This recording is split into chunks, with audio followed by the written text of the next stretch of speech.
How to change business account to personal account in TikTok. That's what I will show you in this video.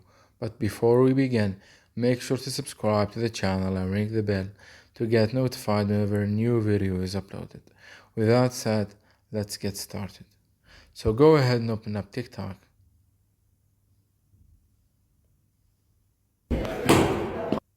And once you do that, click on the profile picture at the bottom right. Then click on the three lines at the top right corner. Then click on settings and privacy. And here from the account section, click on manage account. And all the way at the bottom, you see the account control section. And it has the first option, it says switch to personal account. So click on it.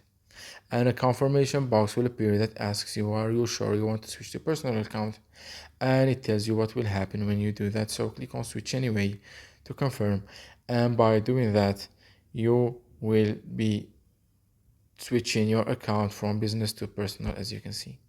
So that was it for this video. That's how you can change and switch your business account on TikTok to a personal account.